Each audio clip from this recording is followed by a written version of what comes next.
For decades, we've kind of just accepted that cognitive decline is this unavoidable part of getting older. But you know what? The latest research on brain aging paints a vastly different and, frankly, way more empowering picture.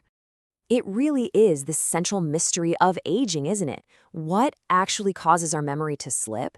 And more importantly, can we literally hit the brakes on that process? Well, today, we're going to look at the surprising power we hold over our own brain's resilience in this explainer. We're unpacking the hidden triggers that accelerate brain aging and the specific science-backed shields we can build to defend our cognitive health. Okay, let's dive into this. Here's our roadmap for today. First, defining brain health. Second, the silent trigger, stress. Third, the Alzheimer's continuum. Fourth, the mind diet shield. And finally, a holistic defense strategy. Section 1. Defining brain health. More than just memory. Before we can actually protect our brain, we need to establish exactly what it is we're trying to defend, right? According to the National Institute on Aging, a core pillar is cognitive health. Notice the definition here. It's our ability to think, learn, and remember clearly. Literally, the skills we rely on every single day to do things like manage our finances or just cook a meal. But remember, cognitive health is really just one slice of the pie.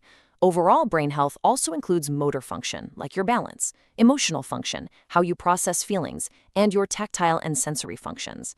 Today, though, we're laser-focused on protecting that cognitive pillar. Section 2. The silent trigger. Stress, the villain shrinking your brain. We so often think of stress as just an emotional state, that feeling of being totally overwhelmed. But scientifically speaking, chronic stress physically alters your brain structure. Let's look at the rapid biological sequence of a stress response. Step 1, your brain's alarm system, the amygdala, activates. Step 2, this fires up your sympathetic nervous system. That's your classic fight or flight response. Step 3, your adrenal glands pump out the stress hormone cortisol. And step 4, and this is the absolute critical part, within just 10 to 15 minutes, that cortisol crosses the blood-brain barrier and actually enters the brain itself. Now, a little bit of this is totally fine, even helpful in an emergency. But when this system is chronically activated, it becomes toxic. What's really fascinating here is how this toxic cortisol targets a highly specific region. The hippocampus is your brain's memory center, and it is incredibly vulnerable to cortisol. You see, the hippocampus requires this really delicate balance of specific receptors to function properly. Chronic stress just shatters that balance. Over time, high, sustained levels of cortisol cause physical atrophy, literally shrinkage. This happens particularly in an area called the dentate gyrus. And this is a huge deal because the dentate gyrus is the exact subfield responsible for adult neurogenesis, the birth of new brain cells. Basically, chronic stress completely shuts this renewal process down. Section 3. The Alzheimer's continuum, tracing the silent neurodegeneration. Now, the damage we just talked about doesn't cause dementia overnight. Not at all. It progresses silently over decades. And this brilliantly illustrates the flow of those markers. On the far left, decades before clinical symptoms show up, we see chronic stress, characterized by that high and sustained cortisol we just talked about. This stress acts as a trigger, basically pushing the brain into the next phase, subjective cognitive decline, or SCD.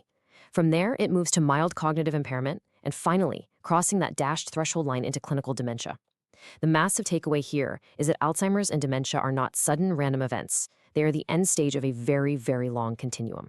Let's pause on that second stage for a second. Subjective cognitive decline.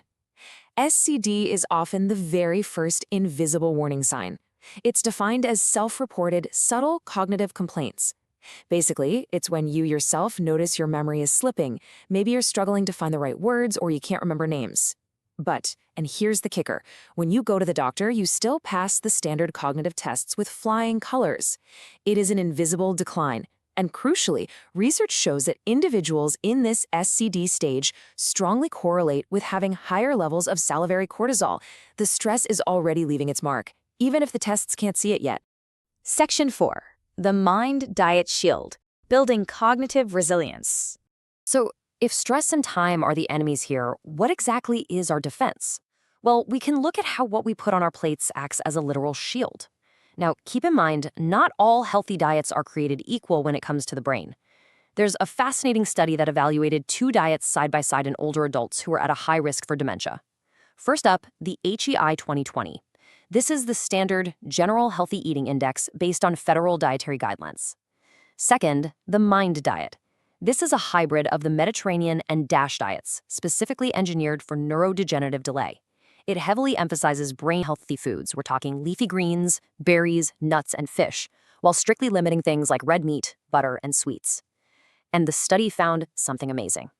While the HEI 2020 is undeniably good for your body, the MIND diet provides a highly specific cognitive buffering effect that general healthy eating simply did not achieve. Take a look at the data from the study. What you're seeing is that higher adherence to the MIND diet, meaning moving further to the right on those bottom axes, was independently associated with better memory performance and overall cognition. But here is what is truly remarkable. This held true even when patients already had structural brain pathology. Even when MRI scans showed white matter hyperintensities, which are signs of cerebral vascular disease, or cortical atrophy, those who strictly followed the MIND diet still performed exceptionally well on cognitive tests. So the crucial point is this core concept right here, cognitive resilience. This is absolutely the holy grail of brain health. It means you are maintaining your cognitive performance despite having underlying physical brain damage. The MIND diet doesn't just reduce the risk of getting brain lesions in the first place, it actively buffers the cognitive consequences if you already have them. It essentially builds up a reserve, allowing your brain to literally route around the damage and continue functioning at a high level. How amazing is that? Section 5, a holistic defense strategy, actionable steps for brain health. Okay, so diet is incredibly powerful, but it's just one piece of the puzzle.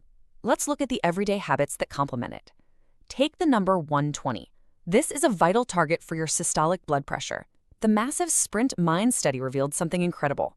People age 50 and older who aggressively lowered their systolic blood pressure to less than 120 millimeters of mercury significantly reduced their risk of developing mild cognitive impairment. By protecting your cardiovascular system, you are quite literally protecting your brain's plumbing. Next up is the number 150. This represents the federal recommendation of 150 minutes of weekly physical activity. That's honestly just about 20 minutes a day. Why does this matter so much for the brain? Because studies show that moderate physical activity actually increases brain glucose metabolism. That means your brain processes its fuel way more efficiently. And even more incredibly, regular exercise has been shown to physically increase the size of the hippocampus, directly fighting back against that shrinkage caused by stress. To round out our holistic defense, here is a rapid-fire checklist of actionable tips from the experts. First, manage chronic conditions like diabetes and hypertension. Second, review your medications with a doctor. Common everyday drugs like sleep aids and antihistamines can sometimes have hidden cognitive side effects. Third, treat hearing and vision loss. Sensory deprivation actively isolates the brain.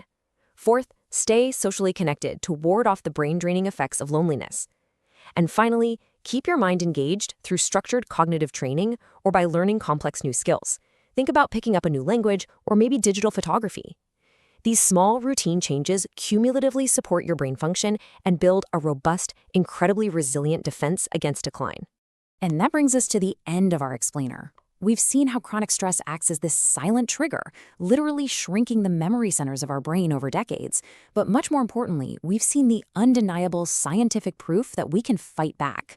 Whether it's adopting the cognitive shielding of the MIND diet, keeping an eye on our blood pressure, or just getting a 20-minute walk-in every day, cognitive resilience is something we can actively build for ourselves.